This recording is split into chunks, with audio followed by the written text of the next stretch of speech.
Well, this may seem pretty obvious to your listeners, so, forgive me. And as a former marketer myself, I'm almost embarrassed to say this, but on my podcast, I never had a call for action, right? We would do our show.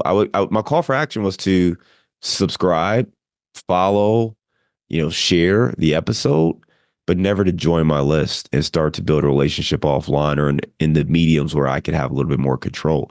So one of the biggest things I did was simply let people know that, hey, we've got this, this sample deal package available on our website. Go to casmoncapital.com/sample deal, access what a sample deal package looks like, start wrapping your head around some of these terms, and then see what a deal can look like. And then we can reach out and have a conversation about that.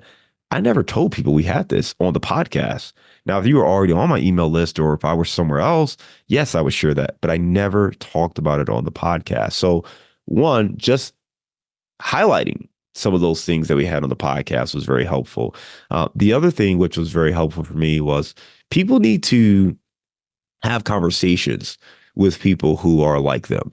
And it's great to have conversations with these super successful people who have built these huge portfolios. But some of my favorite podcasts, and I think some of the podcasts that help our listeners the most, are for people who are a step ahead of where they want to be. So that person who's done their first syndication deal, and maybe they only raised $300,000 or $400,000 for it. Now, I say only. I think anything is big when you're starting out, but $300,000 is very practical for your listener.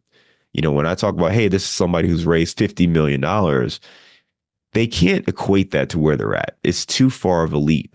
So a lot of what they may hear next doesn't feel as relevant to them, which is why I do like to start on the first part of that journey when I'm talking to somebody who's more established. But for that person who just did it, it's so fresh. The challenges that they overcame, like you can hear it in their voice when they're telling a story. And those messages really connect with our audience. And that helps so many people to see themselves and to maybe overcome some of those fears or limited beliefs because they can hear the story from somebody who was just like them 6 months ago, 3 months ago, even not, 5 years ago or 10 years ago. And I think that's really helpful for people. Yeah. I have a similar story, and it is in the syndication space and with my podcast, because I remember not having I call them a CTA, call to action. I never had a CTA.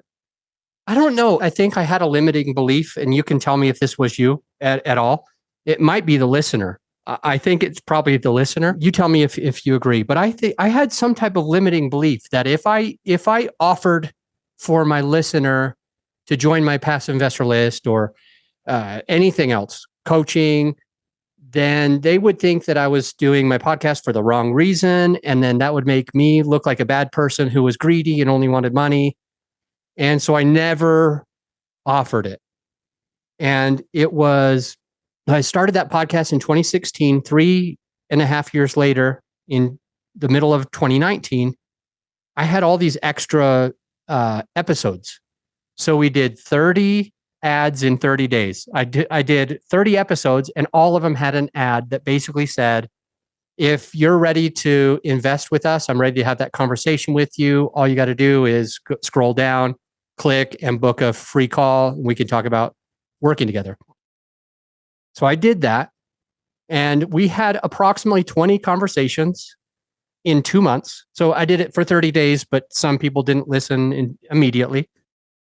We had about 20 conversations, which isn't very much, really.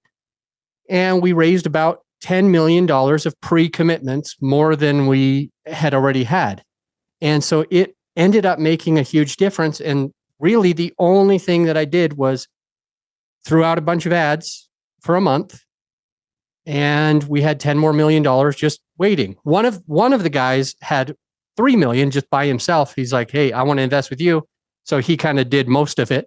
And a few other people had 50 grand or 100 grand or $250,000 or something.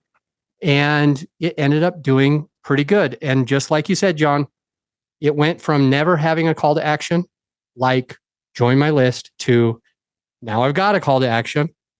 that says, we can work with you. And it worked.